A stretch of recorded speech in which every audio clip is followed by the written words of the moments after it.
Heran saya, 454 tahun yang lalu Maulana Syarif Hidayatullah meninggal, masih mampu mempersatukan umat, mempersatukan bangsa. Malu rasanya kepada orang mati.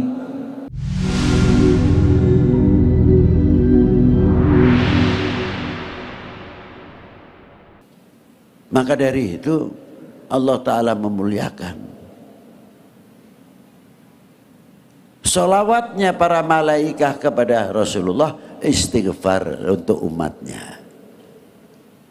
Jadi kita ini sudah banyak istighfar yang dilakukan oleh para malaikat.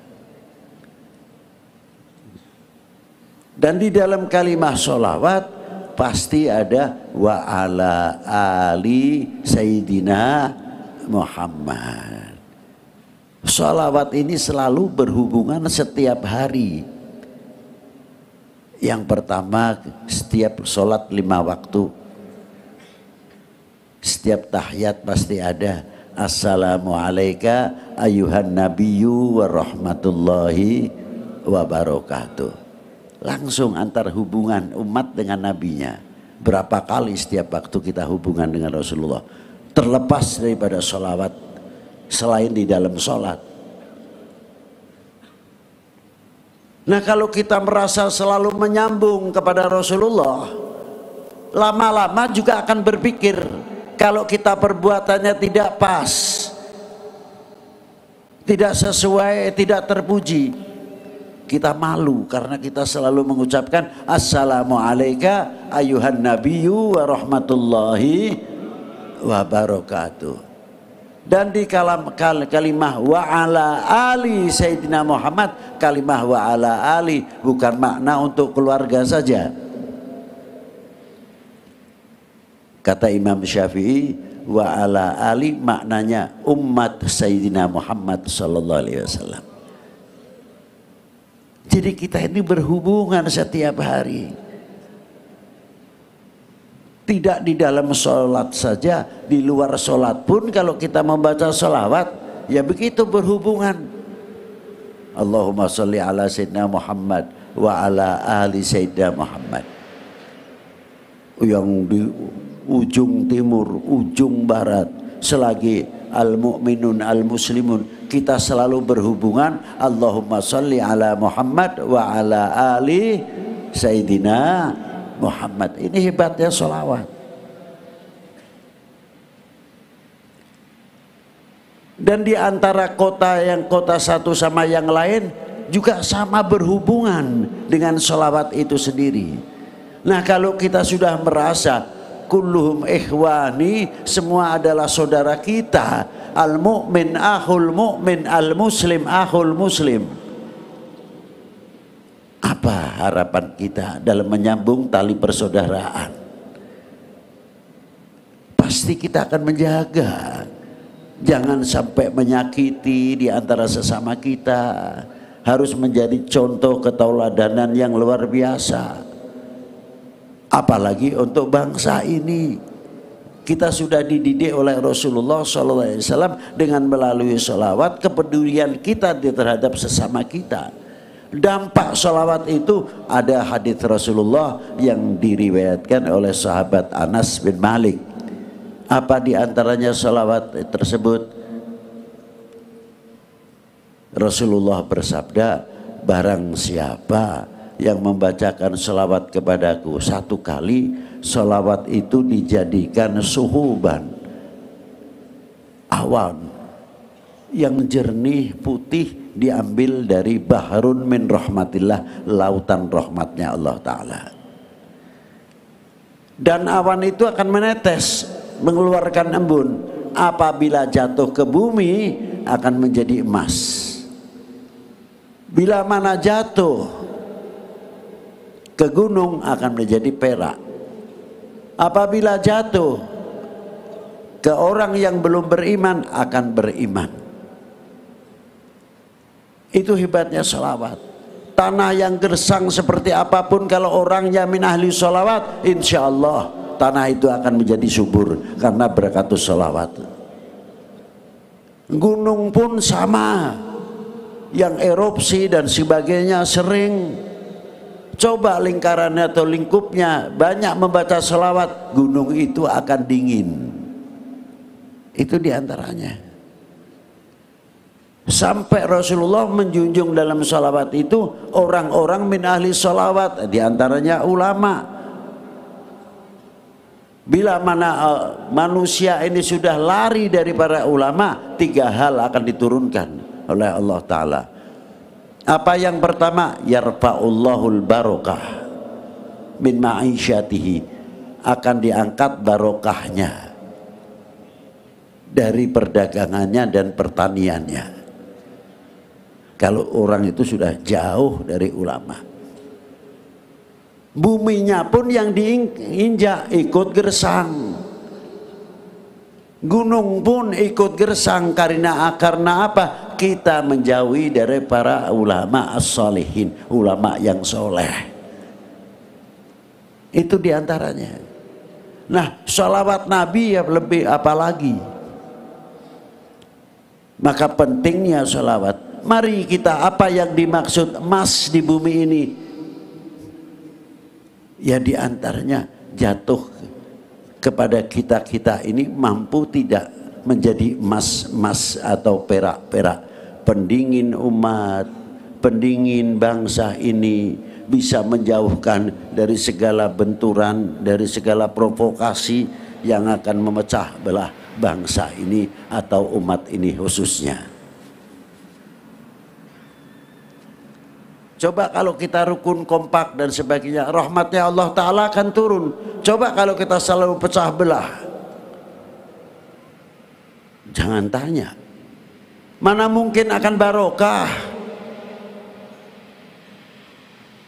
Maka dengan adanya sholawat kepada Rasulullah malam ini, dengan Bekasi bersolawat, kita tumbuhkan kembali sholawat ini di perkampungan-perkampungan, musola-musola, supaya apa? Segera turun emas dari Allah Ta'ala, perak-perak dari Allah Ta'ala, akan menjadi subur dan menjadi kebangkitan ekonomi dan pertanian, sehingga anak-anak soleh, anak-anak kita menjadi hamba Allah yang soleh. Apa sih pentingnya mahabbah? Cinta itu penting sekali. Jangan dikira apa. Kalau kita cinta sesama manusia, cinta sesama umat, tidak mudah akan dibenturkan. Dan orang yang mencintai itu tidak mudah akan membuka aibnya orang yang dicintai. Ada suami istri, tidak mungkin suami yang betul-betul mencintai istrinya akan membuka aibnya istrinya, tidak mungkin. Atau sebaliknya, kalau istri yang mencintai benar-benar kepada suaminya, tidak mungkin akan membuka aibnya suaminya. Begitu pula kalau kita cinta bangsa dan cinta tanah air, tidak mungkin akan menjelekkan bangsa sendiri. Karena kita mencintai. Maka benar sabda Nabi SAW apa? Kadar bobot iman seseorang adalah tergantung cintanya kepada aku. Kalau cintanya kepada aku luar biasa, imannya orang itu akan luar biasa. Tapi kalau imannya melentur, berarti orang itu kecintaannya kepada Rasulullah melentur. Terkadang pengetahuan dengan hadis tersebut bisa dibalik oleh oknum yang sengaja ingin melihat perpecahan umat beragama, khususnya umat Islam, atau senang perpecahan bangsa ini. Artinya dibalik, oh kalau begitu, kalau ingin memecah belah umat beragama khususnya Islam, jauhkan kecintaan umat ini kepada tokoh agamanya dan khususnya tokoh umat Islam. Kalau sudah jauh dengan para ulamanya, atas kecintaannya paling gampang dibenturkan. Begitu pula bagaimana cara menghancurkan bangsa ini, jauhkan kepercayaannya kepada pemerintahnya. kemampuan kebangsaannya, jauhkan kepercayaannya kepada TNI-nya, jauhkan kepercayaannya kepada Polri-nya, cari kelemahan-kelemahan yang kecil-kecil diorbitkan. Tapi ketika kita duduk bersama dengan TNI, Polri, pemerintah, ulama seperti malam hari ini, jarang diorbitkan. Lucu kan? Tapi ada kesalahan kecil diorbitkan luar biasa. Itu cara gembosi bagaimana kecintaannya bangsa ini kepada bangsanya, kepada pemerintahnya, kepada TNI Polri-nya. Tapi bagi orang-orang yang mencintai luar biasa, tidak mungkin akan digoyahkan karena kecintaannya lebih-lebih akan membuka aibnya saudara kita sebangsa setanah air, saudara mukmin kita. Itulah, coba kita lihat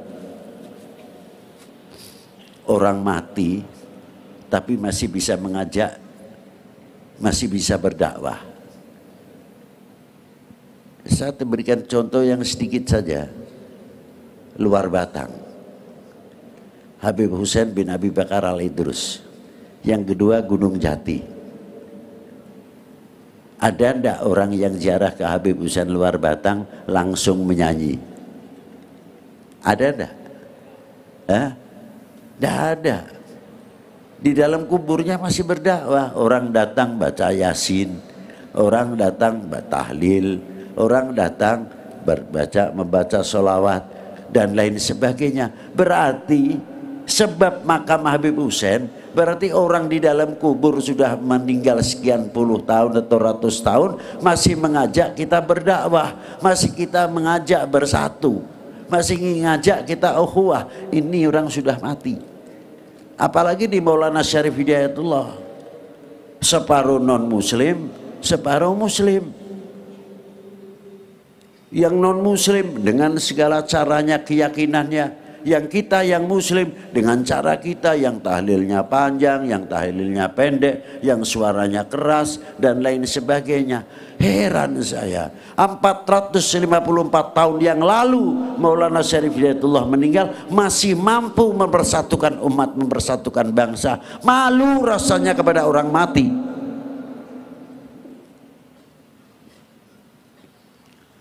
Para beliau masih mempersatukan dalam persaudaraan, cinta bangsa dan cinta tanah air. Mestinya kita banyak bercermin. Oleh-olehnya khol ini apa? Oh, kita baru pengajian di Bekasi dengan apa judulnya tadi? Temanya Bekasi bersolawat. Nah, oleh-oleh kita dari Bekasi bersolawat ini apa? Maknanya solawat ini apa? Ayo kita amalkan. Untuk apa? Merapatkan jajaran, menjadi perekat umat, perekat bangsa, sehingga tidak mudah digoyahkan. Itu harapan kita semuanya. Bila mana ini terjadi, insya Allah cepat untuk mencapai bernegara baldatun thayyibatun warobun ghafur. Ini harapan. Semoga menjadi contoh kita semuanya dengan salawat Nabi, dengan cerita tadi apa isinya sedikit saya utarakan dalam lagu kebangsaan Indonesia Raya. Semoga manfaat untuk kita semuanya, fid din wad dunya wal akhirah.